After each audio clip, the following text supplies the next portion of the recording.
Nah, sedang belajar tentang apa alasannya ada penderitaan di bumi. Apa alasannya ada penderitaan di dalam dunia ini. Nah, karena kita lihat orang baik pun harus menderita. Ada teman kita yang sangat baik, yang sangat bukan hanya sangat baik secara manusiawi seperti menolong orang miskin atau melayani orang jalanan, bukan seperti itu saja. Itu bagus ya, itu lihat itu. Tapi bukan hanya itu. Kita yang sudah mengerti kebenaran lihat ada orang yang memang takut akan Tuhan, yang rajin ke gereja, yang melayani Tuhan dengan hati yang tulus, yang sudah diselamatkan. Nah, mereka pun menderita. Ada yang sakit banyak macam penyakit dan lain-lainnya. Kita bisa tanya, Tuhan ini seperti nggak adil. Nah, dari situ kita lihat, apa alasannya ada penderitaan di dunia penciptaan. Waktu Tuhan, kalau kita lihat Kejadian pasal 1 dan 2 menjelaskan ciptaan waktu Tuhan menciptakan semuanya, itu indah dan enak sekali, nggak ada kesalahan, nggak ada penyakit, nggak ada yang salah gitu, dan semua diberikan. Tapi tak lama kemudian ada yang mendatangi Adam dan Hawa dengan rencana yang jahat, yaitu Satan. Dia mendatangi mereka dan mulai berbicara. Dalam kata dia sangat licik, sangat berbahaya dan menggoda, membuat mereka terpesona, membuat mereka penasaran apa ini buah yang dilarang karena seperti ini. Nah, dari situ kita masih pikir, apa alasannya? Karena Tuhan dia maha tahu, dia tahu segalanya. Walaupun ya seperti ini, Tuhan tahu semuanya, tapi tidak berarti dia memaksa kita melakukan apa saja. Jangan membingungkan dua halnya, itu berbeda. Nah, karena seperti ini juga, ini penjelasannya sedikit. Tuhan dia menciptakan waktu. Dia menciptakan waktu. Jadi pasti sang pencipta ada di luar ciptaannya. Jadi dia di luar, dia sang penciptanya, dia yang menciptakannya. Jadi dia nggak terpengaruh dengan waktu. Jadi Tuhan itu sangat berbeda dari kita. Jadi sangat berbeda. Kalau kita coba mengerti semua Tuhan, nggak bisa. Kita bisa tahu banyak tentang Tuhan, puji Tuhan, bisa seperti itu. Tapi kalau mengerti semuanya, pikir tentang ini. Kita bilang tentang kekekalan. Nah, sebenarnya walaupun kita bisa menjelaskannya, seperti pernah dijelaskan seperti ini. Kalau ada burung yang sangat kecil dan ada batu sebesar gunung, dan setiap hari burung kecil datang ke batu yang besar itu dan mau mempertajam paruhnya, paruhnya setiap hari satu kali burung kecil, dan kalau sudah membayangkan berapa jutaan tahun burung setiap kali datang ke sana, ketika burung kecil sudah menghancurkan gunung batu itu, kekekalan baru mulai. Nah, itu berarti sangat lama sekali. Tapi sebenarnya penjelasan itu nggak bisa digunakan. Itu hanya karena kita manusia. Karena sebenarnya tidak ada waktu dalam kekekalan, tidak ada waktu lagi.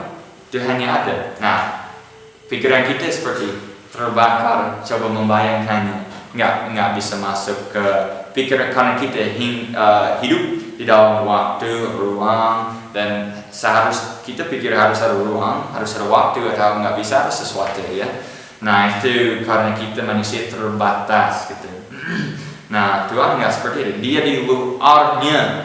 Nah, dia tahu segalanya, tapi waktu dia menciptakan manusia, malaikat, kerub, dan semua pelayan dia, karena kerub itu suatu makhluk mirip malaikat yang tugasnya melayani Tuhan. Nah, waktu dia menciptakan manusia, dari baik manusia, malaikat maupun kerub, dia memberikan mereka bisa disebut hak milih, tapi sebenarnya bukan seperti hak, lebih ke kemampuan bisa memilih. Nah, kita lihat satu ayat di sini, Wahyu Wahyu pasal 4. Kita lihat Wahyu pasal 4. Wahyu.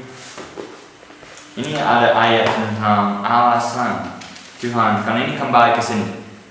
Kalau kita mau menjawab pertanyaan, apa alasannya ada penderitaan? Dan kita sudah lihat awalnya nggak seperti itu. Pada mulainya nggak seperti itu. Jadi apa alasan ada sekarang? Nah, untuk menjawabnya lagi di Wahyu pasal 4 ayat yang ke-11. Kita pikir apa alasan Tuhan menciptakan bumi? Apa alasan diberikan semua ciptaannya hak milih gitu? Atau kemampuan bisa milih? Kalau kemampuan seperti itu berarti boleh melayani, bukan boleh saja, tapi bisa melayani dan boleh melayani, dan bisa sebenarnya nggak boleh tapi bisa melanggar. Itu sebenarnya yang diberikan Tuhan dari awal. Nah, kita lihat Wahyu pasal 4 ayat yang 11.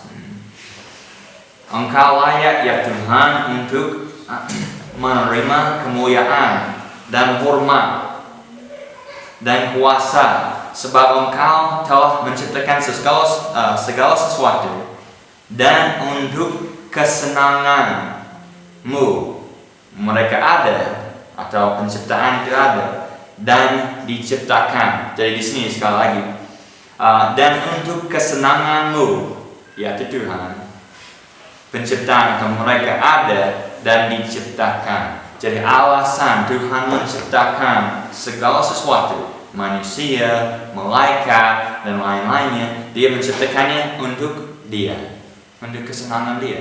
Nah, dari situ kita lihat alasannya seperti itu. Jadi tujuan kehidupan kita harus untuk menyenangkan Tuhan. Itu harus, karena itu alasan kita diciptakan. Berarti kalau kita tidak menyenangkan Tuhan, kita tidak memenuhi, tidak mengenapi alasan kita diciptakan. Nah, banyak sekali orang yang sudah kehilangan, sudah tidak mengenapi, tidak hal yang kata yang lain, tidak melakukan alasan mereka diciptakan untuk Tuhan, untuk menyenangkan Dia.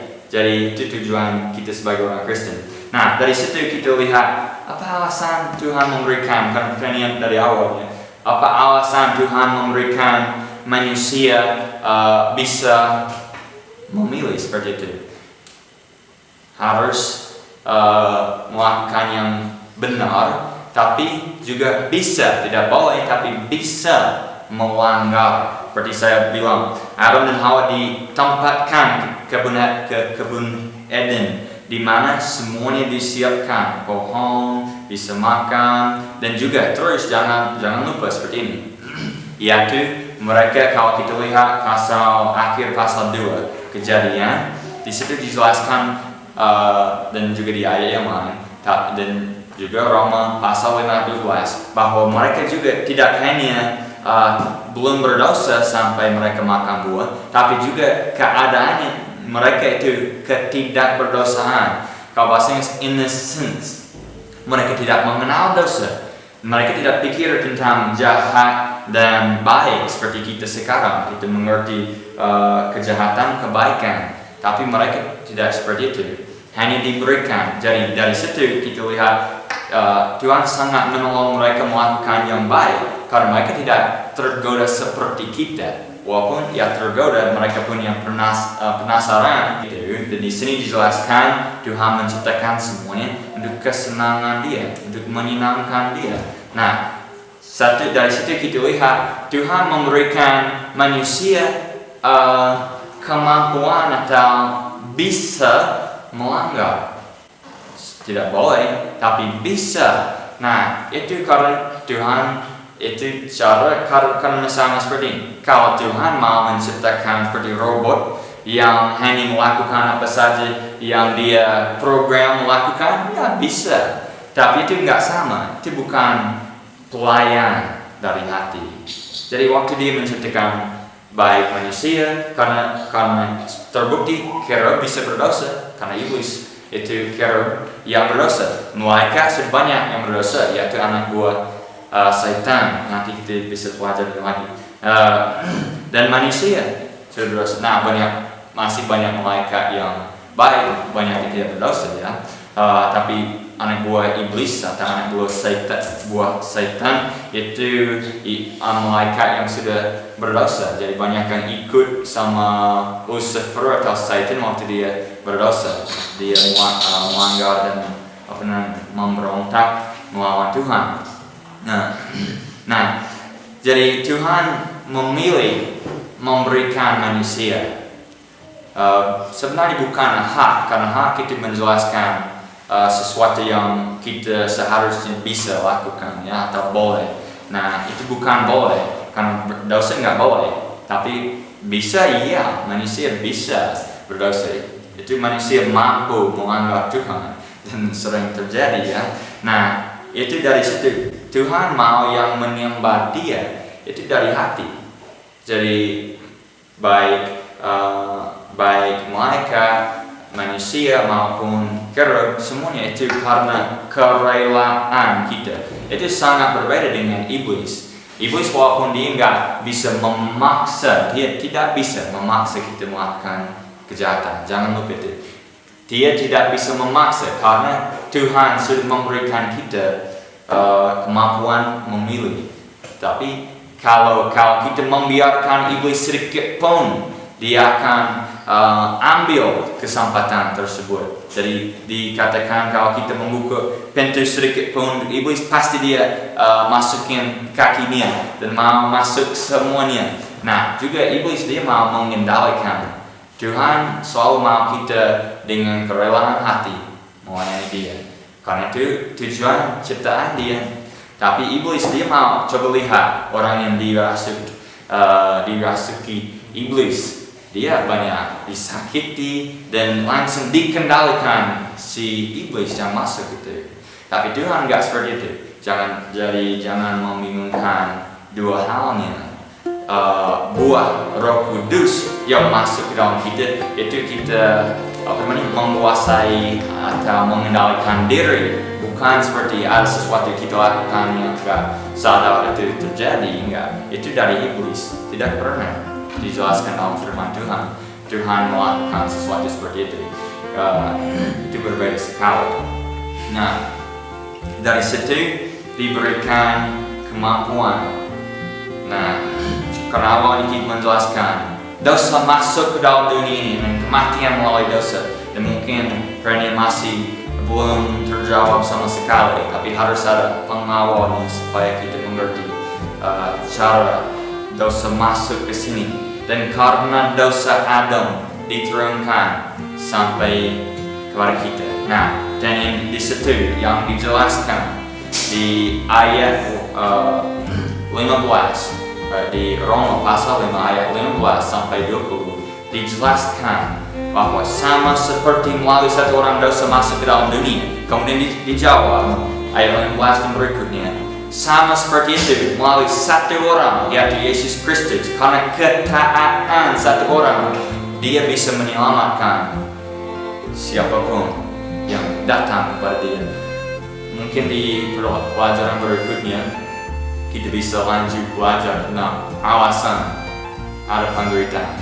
Tapi pesan yang terpenting, kita bisa memilih Tuhan atau bisa memilih melanggar Tuhan. Bisa memilih Kristus dan juga bisa melawan dan menolak Dia. Penyanyian bagi kita dan kepada kalian semua. Kamu sudah pilih yang mana? Kamu sudah pilih yang mana? Dan kalau sudah diselamatkan, setiap hari pilih yang mana? Melayani Tuhan, melayani diri, melayani iblis. Mari kita berdoa. Bapa kami di surga,